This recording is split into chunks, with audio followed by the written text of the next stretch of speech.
Shabbat Shalom and Shana Tova. Welcome to our first ever virtual high holiday services. Woo! We're making history here at Temple Aliyah. We know that this would be quite different experience for you. As you sit home, you might even still be at your dinner tables. But you need to know it's also a very different experience for us clergy. We're here at Temple Aliyah, each of us in a different corner of the sanctuary, actually. You're going to see those shots of us as we go through our services and these high holy days. We're a very safe distance away from each other, at least 35, 40 feet. Everyone else here has their masks on. We're so glad to be here in person because we miss each other. We're here only, we see each other on Zoom meetings, by Shabbat services, even by Zoom. Really is nice to see the fellow clergy around the room. And while it's good to see them, we miss you. It's just not the same being in this empty sanctuary. We thought about creating soundtracks, by the way, to provide a feeling of community. Like we thought about having a soundtrack of having some praying behind the scenes. We thought about a soundtrack that would have some laughter at the right moments. We thought about actually having a soundtrack of a cell phone going off at the wrong time because somebody forgot to turn off that cell phone. That would be a good time to have the giggle track, guys, but we'll work on that one. Our creative director, Ben Vorspan, has worked very hard with AV Masters, our production company, to produce our services so that we can help create the most intimate and meaningful service for you. That's what we're here for, to share with you and as a community. Does it feel like Rosh Hashanah for you? Hopefully you had some type of Rosh Hashanah dinner, maybe with a couple people. But that's what we want to do, is to help usher in this new year with a sense of sanctity, some sense of normalcy, that you have a connection with community. At times during the coming days, you'll see different graphics, including scenes from last year when we were together in the sanctuary. You might see other graphics, as well as pictures sometimes of congregants or things that congregants have written. At this moment, you still may be gathered around your dinner tables. That's okay. During these services, you're going to have to figure out how best to feel the sanctity of the day. You might decide to wear nicer clothes. You might even get out of your pajamas occasionally. To choose to watch services in a different place than you do your normal work. To watch services, it's going to be up to you to figure out how to create the feeling of a sacred space as we share sacred time together. The clergy are all using the same blue Machzor Hadash that we use during regular times at Temple Aliyah. Well, some of you are utilizing the digital version of the Lev Shalem Machzor of the Rabbinical Assembly. We're grateful to the Rabbinical Assembly, especially their president, for making this digital version available for congregations throughout North America. If you haven't yet downloaded the prayer book, you can do so at our website at templealiyah.org. If you want, you can just click on the high holidays. Everything is there. All the things you're going to need, including service orders with page numbers to make it easier for you to follow along if we don't announce all the pages. It includes both prayer books for the Machzor Hadash, the blue one, for those of you who picked one up, and the digital version of the Lev Shalem. So I invite you to join with us in these very unusual services as we share the journey of celebrating Rosh Hashanah together as a community. We begin with the Baruch. We rise, page 18, the Machzor Hadash. You'll find the page 18 and page 5 in the Lev Shalem Baruch Hu. Ay, ay, ay, ay, ay, ay, ay, ay, ay, ay,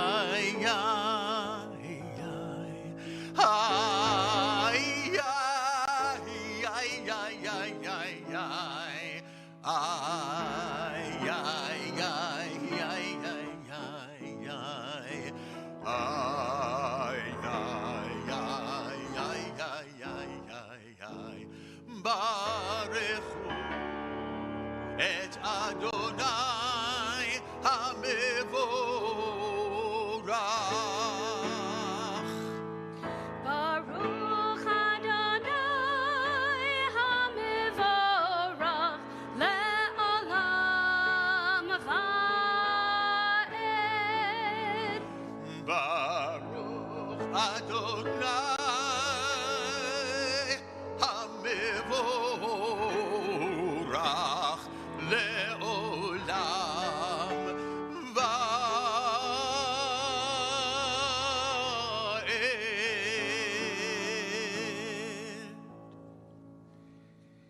Turn now in the Machzor Lev Shalem to page 6 and to page 20.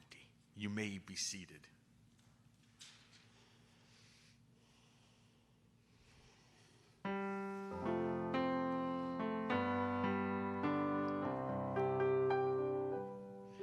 Ahavat Olam Beit Yisrael Amcha Ahavta Torah u'mitzvot Chukim u'mishpatim Otanu limadetam Al ken Adonai Eloheinu B'shochveinu u'vekumeinu Nasiach b'chukecha V'nismach b'divrei Toratecha U'v'mitzvotecha le'olam va'ed Ki hem chayenu ve'orech yameinu U'vahem neged yomam v'layla. Sing with us. Ki hem chayenu ve'orech yameinu U'vahem neged yomam v'layla. Ve'avatecha tasir mimenu le'olamim Baruch ata Adonai. Yai la la la la la la. Join us. Yai la la la la la. Yai la la la la la. Oheva mo Yisrael.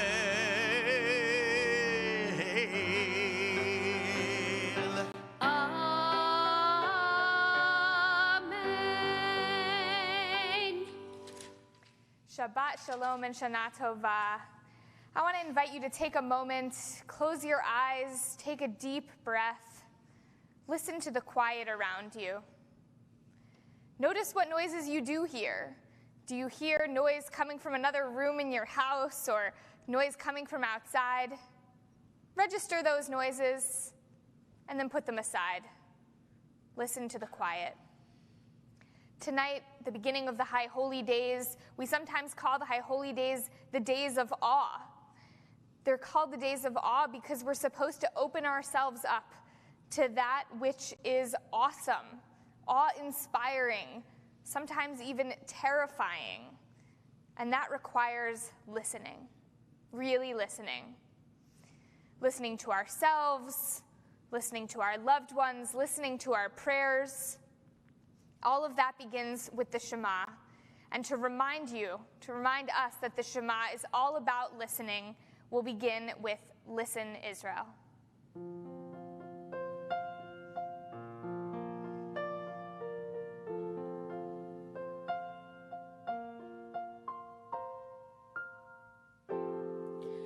Listen, Israel, Adonai, our God is one. Listen, Israel, Adonai, our God is one. Join with us. Listen, Israel, Adonai, our God is one.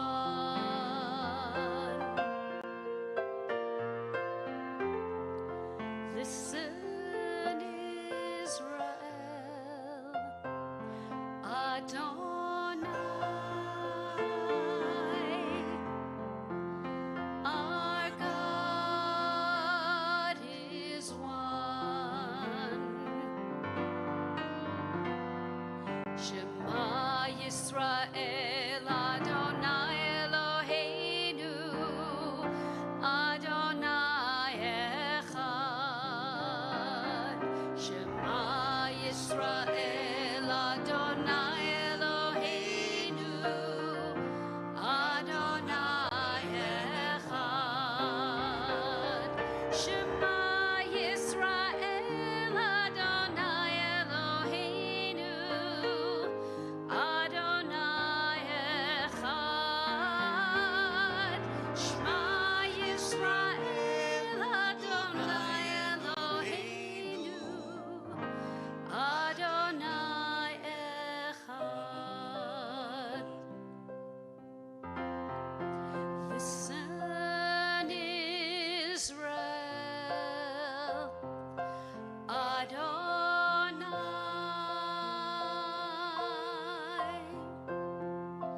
our God is one.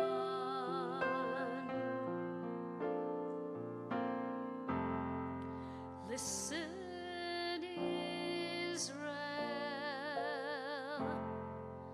Adonai,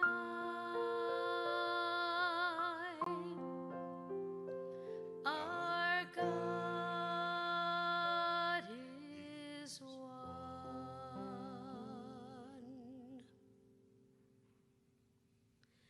Ve'ahavta et Adonai Elohecha b'chol levavcha u'b'chol nafshecha u'b'chol me'odecha v'hayu ha'devarim ha'ele asher anochi mitzavecha hayom al levavecha v'shinantam levanecha v'dibarta bam v'shivtecha b'veitecha u'v'lechtecha v'aderech u'v'shochbecha u'v'kumecha u'shartam le'od al yadecha v'hayu letotafot bein einecha u'chtavtam al mezuzot beitecha u'visharecha. We continue silently, page 24 into page 25.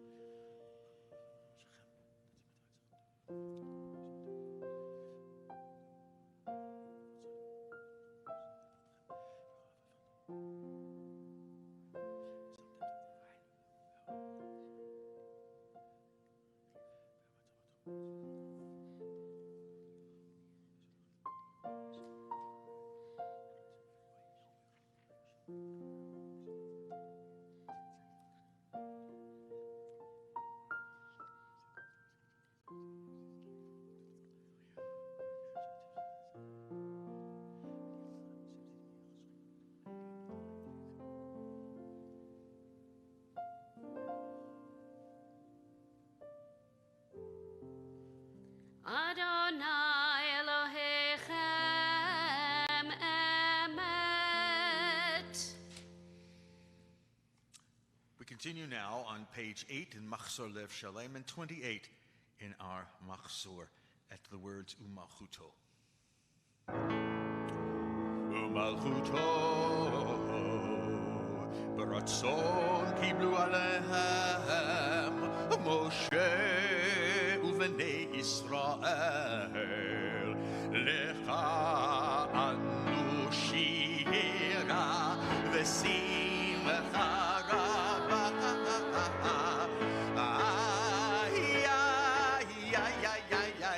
ve'ameru chulam mi chamocha ba'elim Adonai mi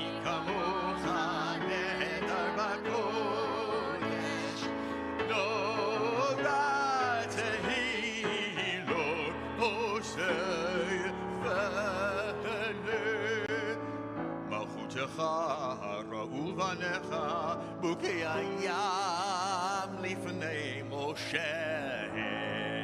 זה אלי, עדו ואמרו, אדוני ימלוך לעולם ועד. ונאמר, יפדו אדוני את יעקב, וגאלו מיד חזק ממנו. ברוך אתה אדוני, יאי לי גאל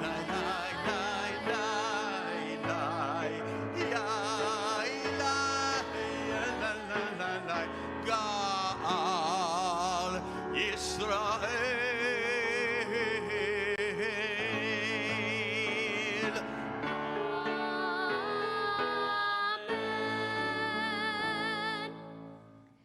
We turn now to a prayer for healing because we know that so many of us are in need of healing.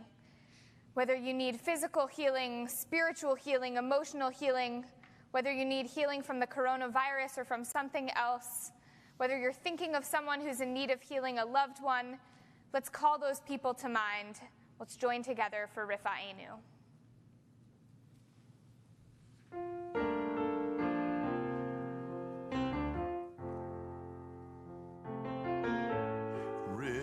Rifa'enu Adonai v'nei Rapha.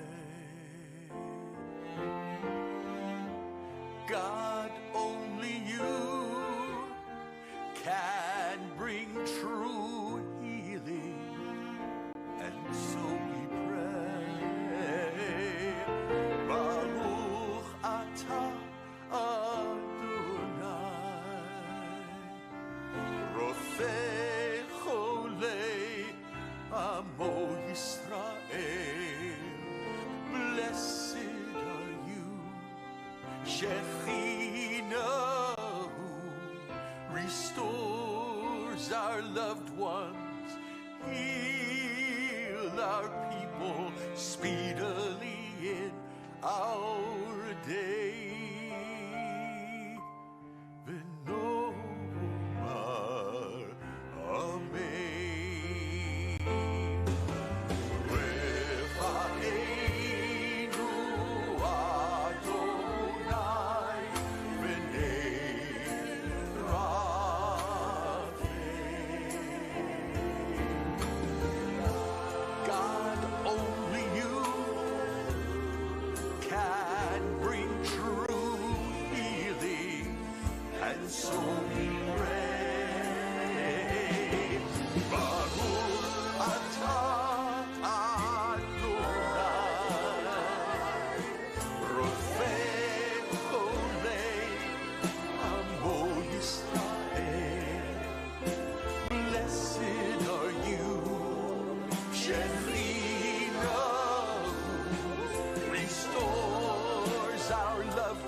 That is so beautiful to see our choir. They're not here, but they're here. And they would be singing Hashkivenu with us, which is the next prayer, which we can find on page 30 and on page, if I can see what's written here, all the way in light. It looks like page 9, and I hope it is. It's a prayer of shelter. It's a prayer asking for God's shelter to be around us. It's a prayer for safety, and our prayer is that you're safely at home and that you sing with us loudly and in harmony, and just bring it.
V'charos aleinu sukat shalomecha, Baruch atah Adonai, haporei sukat shalom, aleinu ve'al kol amu Yisrael, ve'al Yerushalayim.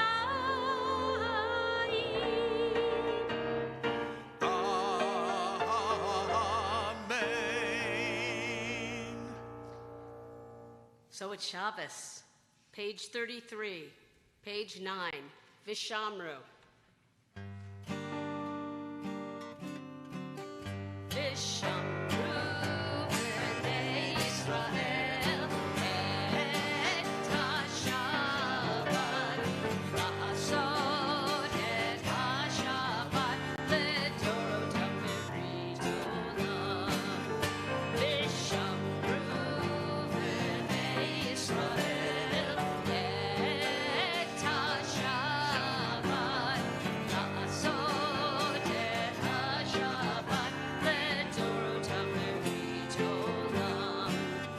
ביני ובין בני ישראל, אותי לעולם, אותי לעולם. ושמרו בני ישראל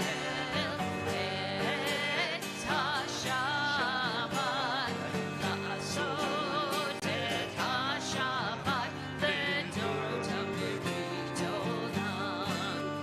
כי ששת ימים עשה אדוני את השמיים ואת הארץ, ושמרו בני ישראל את השבת, לעשות את השבת לדורותם בברית עולם. וביום השביעי שבת וינפש, שבת וינפש, שבת וינפש. ושמרו בני ישראל את השבת, לעשות את השבת לדורותם בברית עולם. According to halacha, Jewish law, we are not supposed to blow the shofar on Shabbat. In fact, tomorrow, Rabbi Galko and I will be explaining to you the reasons why and the implications of that. And yet, in just a moment, we're going to hear the sound of the shofar as part of a musical arrangement. It's written by our own Chazan Stein, the prayer Tekah b'shofar. Since the piece has been pre-recorded and we're not playing the shofar actually on Shabbat, and it's not part of the actual mitzvah of hearing the shofar, we thought we just had to share this beautiful video prepared by Chazan Stein. Somehow, it doesn't feel like Rosh Hashanah without hearing this prayer. Sound the shofar on the new moon at the time appointed for our new year. You'll find page 33 or page 10.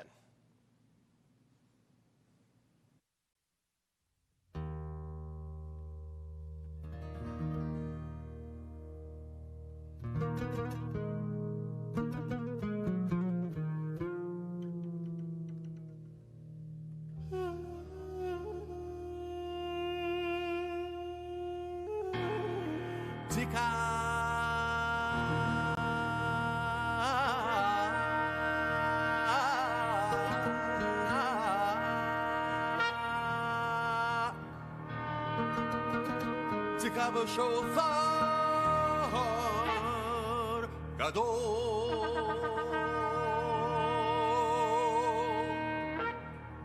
Tekah b'shofar gadol,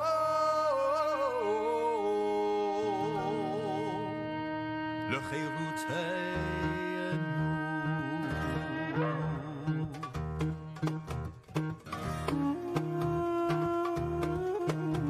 Tekah b'shofar gadol lechiruteinu, Tekah b'shofar gadol lechiruteinu, Tekah b'shofar gadol lechiruteinu, Tekah בשופר גדול לחירותנו, תקע בשופר גדול לחירותנו, תקע בשופר גדול לחירותנו, תקע בשופר גדול לחירותנו, תקע בשופר גדול לחירותנו, sound the great shofar גדול לחירותנו, for freedom,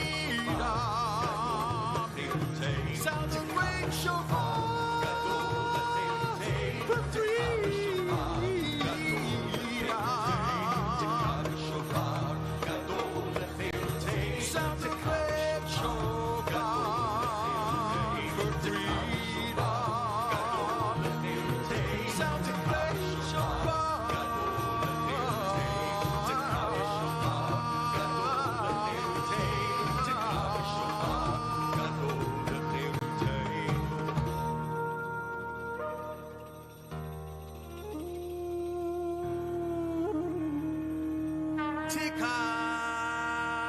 שופר גדול לחירותנו.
תקע בשופר גדול לחירותנו, תקע בשופר גדול לחירותנו, תקע בשופר גדול לחירותנו, תקע בשופר גדול לחירותנו, תקע בשופר גדול לחירותנו, תקע בשופר גדול לחירותנו, תקע בשופר גדול לחירותנו, תקע בשופר גדול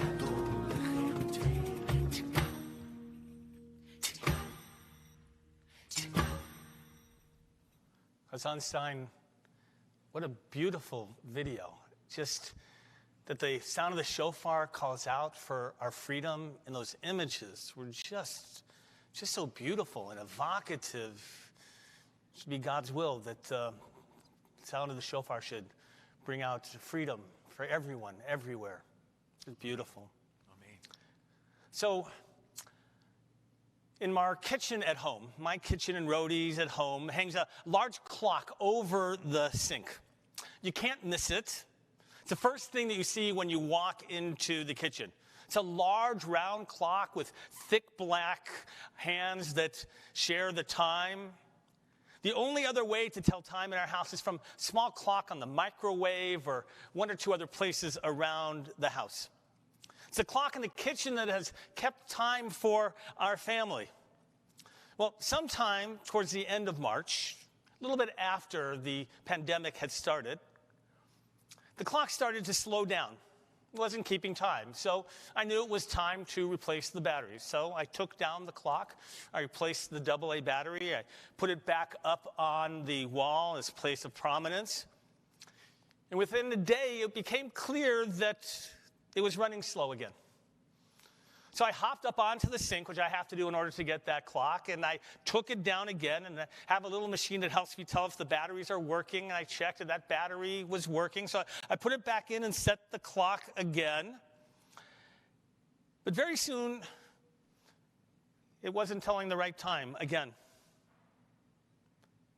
It became clear that it wasn't the battery that was the issue, but rather the clock itself. I wasn't about to go out and buy a clock right away, so I didn't take the clock down. After a couple of days, it became very confusing having the clock up on the wall. It wasn't just running slow. seemed to be keeping a different time completely unto itself. Every day a new experience. The truth of the matter was that the clock kind of reminded me about how different time was beginning to feel during the pandemic. It had only been there, we'd only been 3 or 4 weeks, but schools and businesses were closed, synagogue services, our classes and programs had all been switched to Zoom and live streaming. Every day brought a new reality and new decisions to be made. Families were postponing their b'nai mitzvah and weddings to August, knowing that everything would be fine by then. Time just felt different. So I decided that the clock would become my COVID-19 clock. It would represent the way in which time was so different.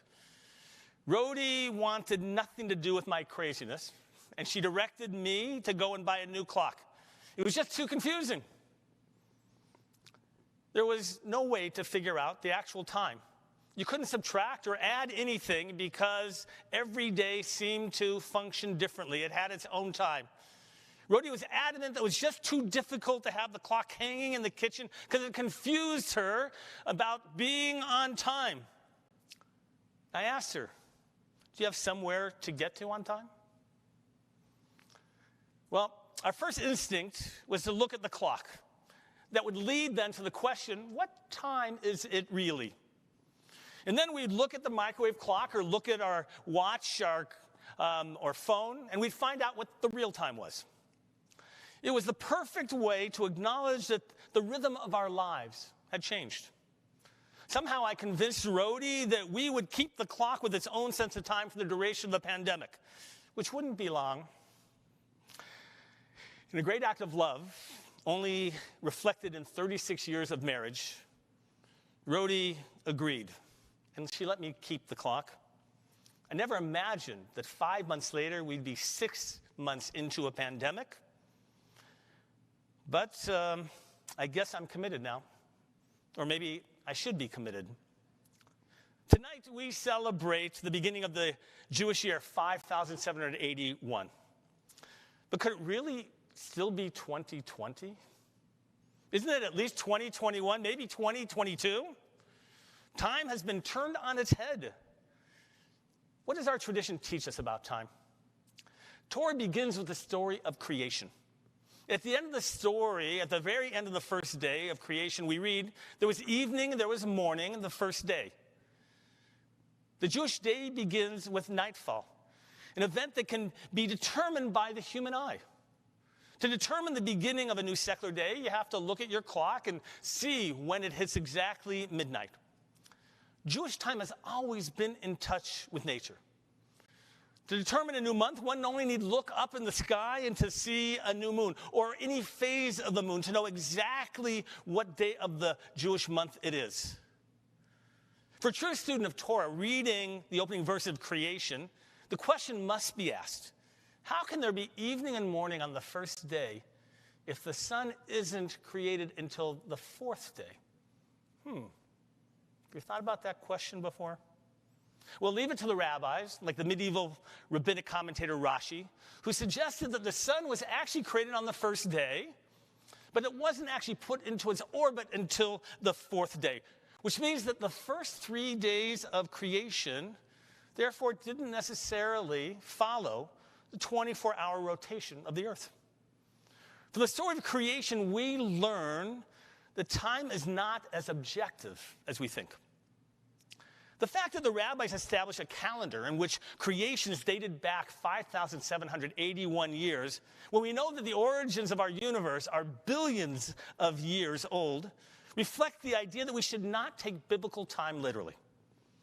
The Bible portrays a world in which time has a different purpose. Time is used to explain spiritual experiences in relationship to God. The Torah is filled with 3-day treks that represent a journey to God. 40 represents a very long time. Think about the 40 days of the flood, or the days that Moses was on Mount Sinai, in which he neither ate nor drank. And the years of the Israelites wandering in the wilderness. When the Bible wants to portray things as taking a long time, it uses the number 40. In biblical time, our pandemic has already been going on for 40 months. At the same time, the Bible describes our lives as being, quote, like a breath, our days like a fleeting shadow. In the divine order of time, a human lifespan feels like a breath. Biblical time is not supposed to be taken literally.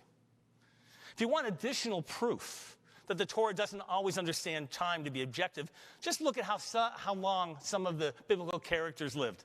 According to the Torah, Adam and Noah and 5 others lived to be more than 900 years old.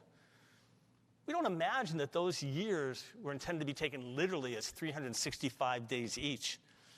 Instead, they must reflect a different understanding of time or a lifespan. And like a Twilight Zone episode or the movie Groundhog Day, we find ourselves waking up each day to an alternate reality that time is different. How many of you have trouble remembering what day of the week it is? Come on, raise your hands. Even though I can't see you, go ahead. All right. For some families, the rhythms of work, school, and leisure have all been upended. Each one seems to bleed into the other. Some people are bound by a tight schedule that requires each day with a precision necessary to accomplish all the tasks necessary, while others are left with an open calendar that begs for activities that will break up the monotony of the day. And time that passes at a glacial speed.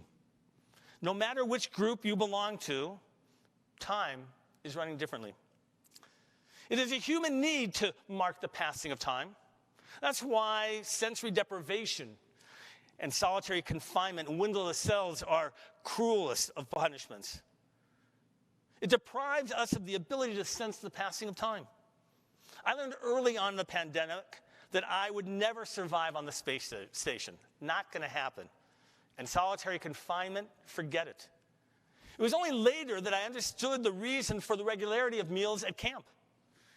If you went to a sleepaway summer camp, how many of you remember having the same spaghetti every Monday? Or the same grilled cheese on Tuesday? These consistent meals helped us mark the weeks that were at camp.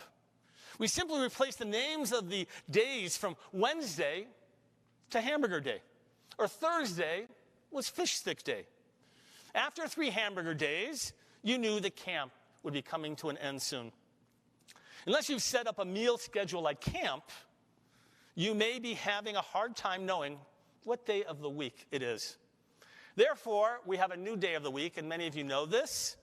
For some people, that new day is Blur's Day. And for some people, every day is Blur's Day. In addition to days and weeks, we mark our lives by years. That's why it's hard for people to believe it's still 2020. Birthdays, anniversaries, New Year's, holidays are all ways of marking different types of time. Each month brings a new celebration that we can look forward to. But there hasn't been many celebrations to look forward to since the pandemic began. Therefore, for many of us, it feels like March 197th. What's the impact of losing the sense of time? It's only when we have a handle on time that time has meaning. When we don't have a handle on time, we lose the ability to appreciate our own mortality and the preciousness of every day, of every hour, of every minute. Tonight, we usher in the new Jewish year. And like Shabbat, we go back to creation. But instead of a weekly cycle, we begin our annual cycle. It's important to know that Rosh Hashanah does not celebrate the first day of creation, but rather it's the 6th day when humans were created. Why? Because time truly begins with humans. The other animals have biological clocks that mark the days and the years and their behavior. We, as humans, we need to rely on a watch and a calendar. It's a human need to quantify time. That's why this pandemic is so difficult for so many people. The calendar that we follow doesn't feel in sync with the time that we're feeling in our daily lives. And once we acknowledge and own that time is just going to be different, We then get on to the next stages of dealing with the pandemic. The next stage is to understand what it means to live in uncertainty. And then when the pandemic will end, the final stage will be a search for meaning.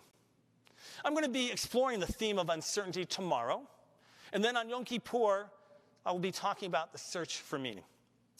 But before we can consider the issues of uncertainty and meaning, we need to understand the impact that pandemic time is having on us.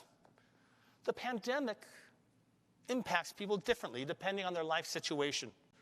In my opinion, there are two groups of people that have been impacted the most when it comes to time. The first are working parents with children at home, and the second are those who are retired, especially the elderly. For parents of school-aged children working at home, there are no longer boundaries between the activities that help delineate and define their day. Work, school, and home are all one and the same. Well, some parents are able to see the blessing of spending more time with family. It has simply created more tension for others. Every family is different. But the ones who are able to succeed the most are the ones who are able to create boundaries and schedules that help them to regulate time. Not long ago, I was on a Zoom call with our board from the Rabbinical Assembly. One of the rabbis lived in a very smallish type of condominium with his spouse, 2 children, and said that he was finding privacy in his new office. Where was he? He showed us on his phone. He was in his car, in his driveway. For these families, there's one common denominator. The day goes by quickly, and bedtime for the kids can't come quick enough, and yet the next morning arrives too soon. 2 weeks ago, we reopened our preschool.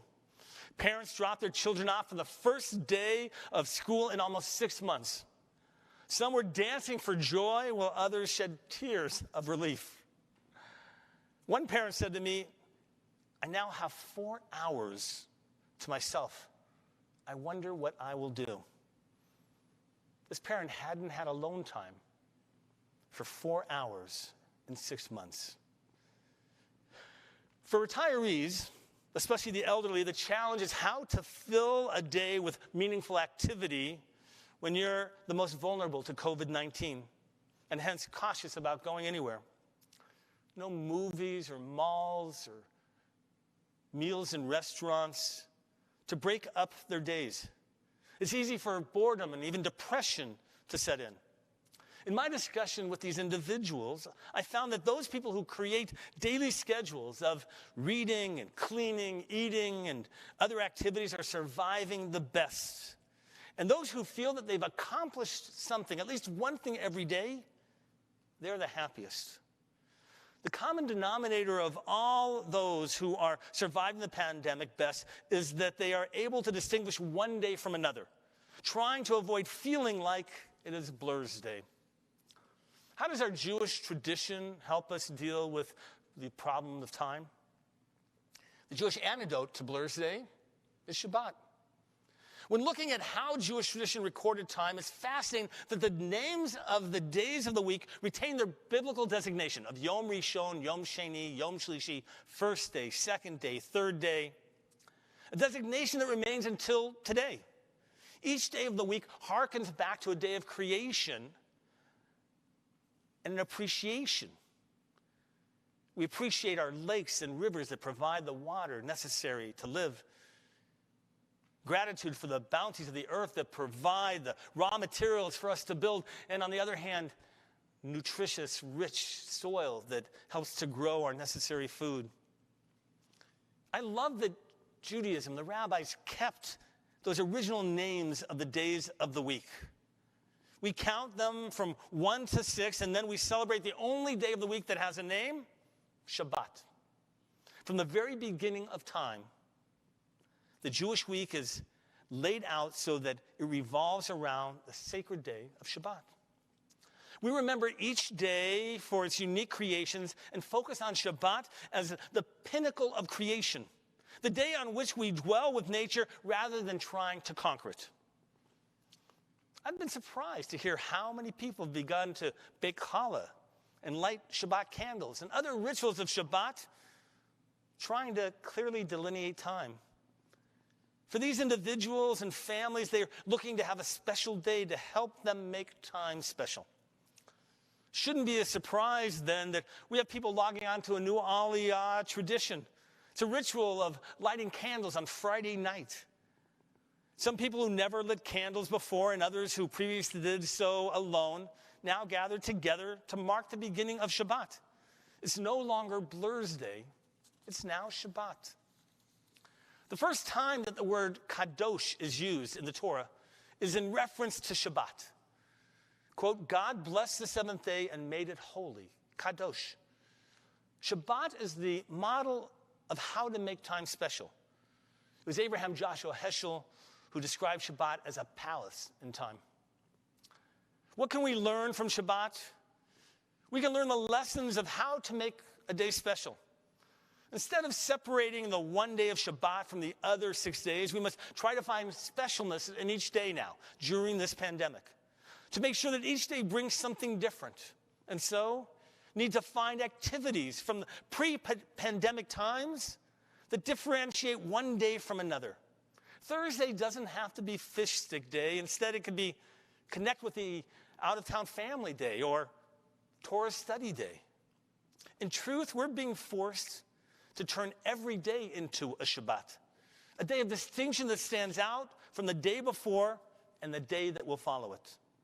According to the rabbi, Shabbat is a taste of the world to come. It's not just a day of rest. Instead, it is a day to reset the rhythms of time within our lives. Rather than letting time define us, we define time. And that takes us back to my kitchen clock. You might think that 6 months later, I no longer look at that big clock hanging from the kitchen that never has the right time. Then again, you would be wrong. I still look at it first, because that's what I've always done. It's my first instinct. But then I immediately know that the time it feels like is not the real time. I'm dwelling in the world of pandemic time. On this Erev Rosh Hashanah, it's time to look at the clock on my microwave. It tells me that it is still 2020, but that a new Jewish year has begun. It's time to celebrate life and express gratitude for the sweetness of life by eating apples dipped in honey. We must find that sweetness. It's time to think about our deeds, who we need to ask forgiveness of and who we need to grant forgiveness to. Just because time feels different doesn't mean that we are free from being the best human beings possible. We have proven tonight that just because we can't gather in our sanctuary doesn't mean we can't gather together. And just because we can't gather together in holy space doesn't mean we can't gather in holy time. Like the beginning of our holidays on Rosh Hashanah, we recite the Shehecheyanu a number of times to help us sanctify the first time we perform certain mitzvot. The blessing is an acknowledgement that time can be sacred when we're able to acknowledge it as such. Blessed are you, O God, ruler of the universe, who has kept us in life, sustained us, and enriched us to reach Lazman Hazeh, this season, at this time. Would you join me in reciting the Shehecheyanu? Baruch atah Adonai, Eloheinu melech haolam, Shehecheyanu v'kimanu v'higianu Lazman Hazeh. We continue our service with the Chatzi Kaddish.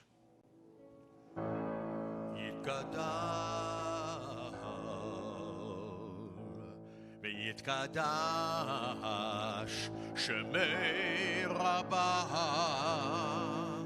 ביעלמה דברה חירותי וימליך מלכותי בחייכו ויומך ובחיי לכל בית ישראל בהגלה ובזמן קריב ואמרו אמן יהי שמי רבם מבורך לעולם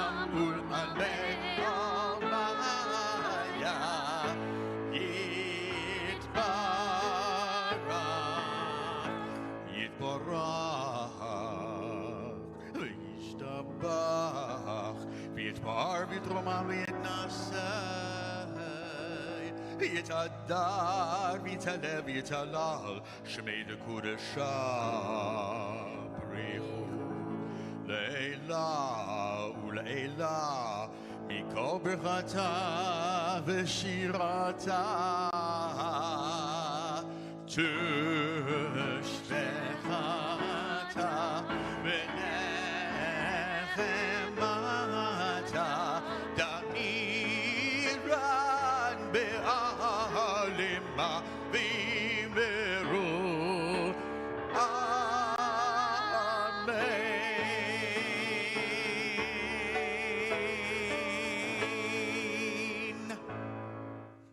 We rise now for the silent Amidah. You'll find it in the Machzor Chadash on pages 36 to 47, and in the Lev Shalem pages 11 to 17. Take some time for some personal reflection. You can pray in the Hebrew, you can pray in the English, or you can just say whatever prayers come to your heart and your mind. We'll join together first in Adonai Svatai, page 36 or 11. Na na na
יתגדל ויתקדש שמי רבה.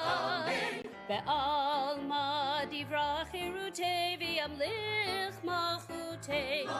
בחייכון וביום אחרון ובחיי דכל בית ישראל.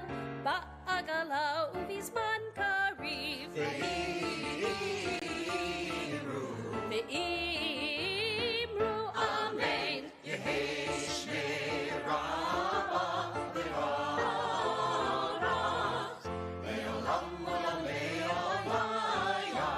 יתברך יתברך וישתבח ויתפאר ויתרומם ויתנשא ויתהדר ויתעלה ויתהלל. שמי דקודשה בריחו אלא לאלה מן כל ברכתה ושירתה.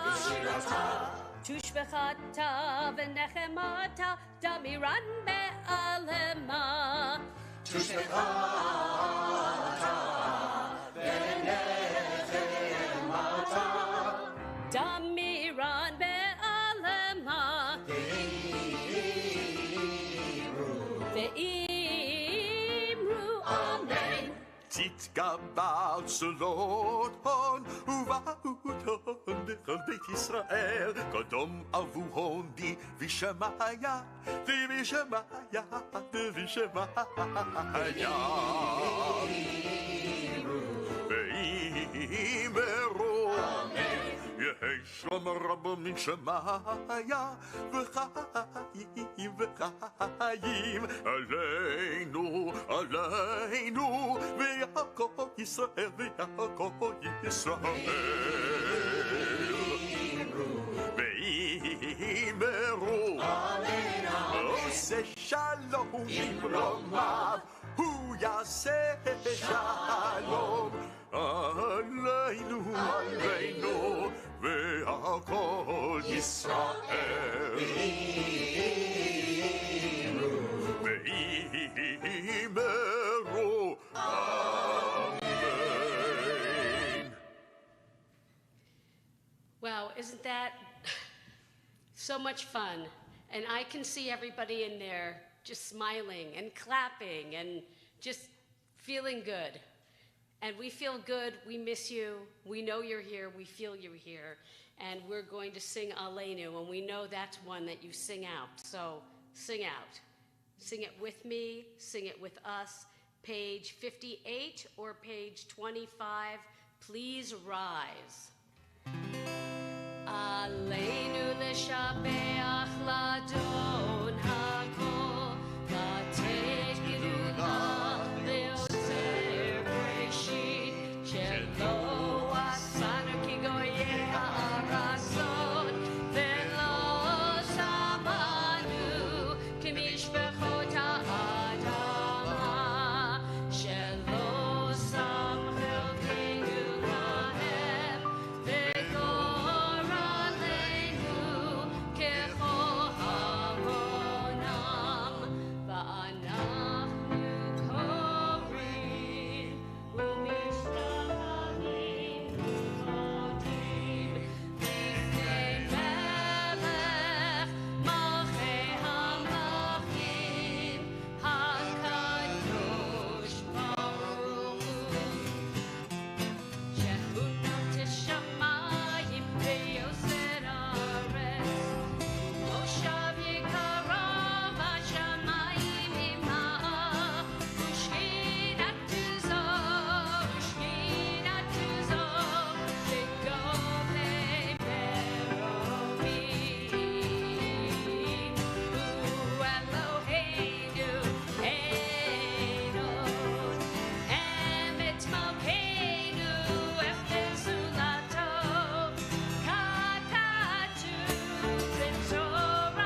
Kima hujati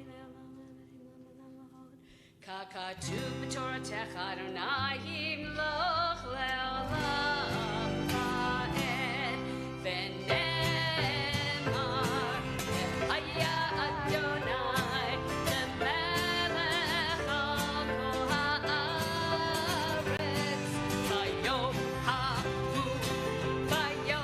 ha'hu yiyeh Adonai echad Ushemo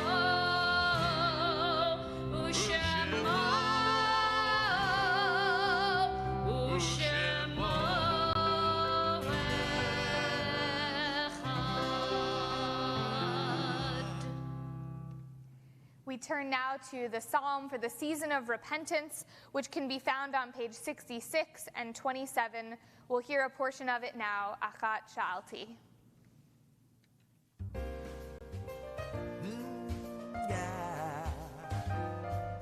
Achat sha'alti me Adonai ota avake. Achat sha'alti me Adonai ota avake. Shivti b'veit Adonai kol yemei Hayai lachazot b'noam Adonai ulevaker b'heichalo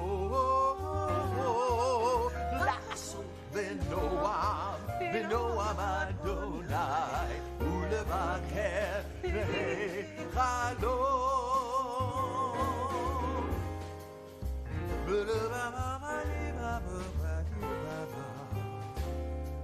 to be close to you, Achat sha'alti, one thing I ask, to dwell in your house. We turn now to Mourner's Kaddish. You'll see on the screen scrolling the names of those who are observing a yahrzeit this week. And of course, in addition to those names, we're also all saddened by the passing today of U.S. Supreme Court Justice Ruth Bader Ginsburg. For anyone who is in a period of mourning, observing a yahrzeit, or who has need or desire to recite the words of Mourner's Kaddish, please rise and join with me. We're on page 64 or page 26. Yitgadal v'yitkadash shemei Rabbah. Be'alma divrach yirutei v'yamlich malchutei b'chayechon uvyomechon uv'chayei d'chol Beit Yisrael ba'agala uvizman kariv v'imru Amen. Yehei shmei Rabbah mevarach le'olam u'lalmei almaya. Yitbarach v'yishtabach v'yitpa'ar v'yitromam v'yitnaseh v'yithadar v'yitaleh v'yitalal shmei d'kudsha brichu. Le'ela le'ela mikol birchata v'shirata tushbechata v'nechemata da'miran b'alma v'imru Amen. Yehei shlama Rabbah min shmaya v'chaim aleinu v'al kol Yisrael v'imru Amen. Oseh shalom b'imramav hu ya'aseh shalom aleinu v'al kol Yisrael v'imru Amen. So what do you think about tonight's service? It was our first time clergy. You were just fabulous. Who knew what it was going to feel like and be like? And David Cohen, just to have your music with us. We hope that you all can hear those talented fingers of his in terms of the music. To A.V. Masters, who helped put this together, and Ben Vorspan.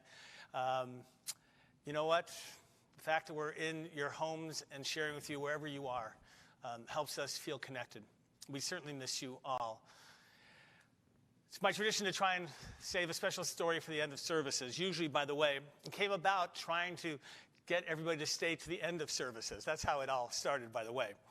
So I'm reminded of a story recently about the Ukrainian-American comedian Yakov Smirnoff. Do you remember Yakov Smirnoff? You remember his great tagline of "What a country" in that great Russian-Ukrainian accent. He was especially popular in the 70s and 80s. He was famous for poking fun at life in Russia while also taking shots at American consumerism. One of my favorite pieces of his, where he tells where he first came to the United States from Russia, He was not prepared for the incredible variety of instant products available in American grocery stores. He says, on my first shopping trip, I saw powdered milk. You just add water and you get milk. And then I saw powdered orange juice. You just add water and you get orange juice. And then I saw baby powder. And I thought to myself, what a country. Could have used that laugh track there. It goes much better when you're all here with me. A number of years ago, when ATMs were just becoming a thing, remember back then? A congregant shared with me a story about how he went to an ATM with his Eastern European-born father, who, like Smirnoff, was always amazed at American technology and the American way of life. When the congregant went with his father to the ATM and he took out some money, his father looked at the machine and said, what a country. He had to explain to his father that the money he was actually getting was money that he's taking out from his own bank account. But that didn't stop his father from being in amazement, even though it was not free money. How many of us have lost our sense of awe for the world around us? From the computing power of smartphones or tablets, it's amazing. Or the FaceTime or WhatsApp with just by Wi-Fi that you can speak with anyone around the world at no cost. Aren't we amazed at technology, or do we begin to take it for granted? And yet there's so many things to be in awe of. What about the great mysteries of the universe? Simplicity of nature and how the trees unfold in the seasons. Night pollution has the light pollution at night made it more difficult to see the beauties of the universe, to look up at the sky and to see all those stars. We've lost some of the ability to sense that awe and mystery. And age tends to dim our childlike view of the world, in which so many things inspired awe. On Rosh Hashanah, we celebrate creation. We stand in awe of life itself. Today is a reminder not to take anything for granted. During this pandemic, it'd be easy to think about the things that we can't have, but Rosh Hashanah begs us to be grateful for what we do have and the mysteries around us. We all here in the sanctuary want to wish all of you a Shana Tova.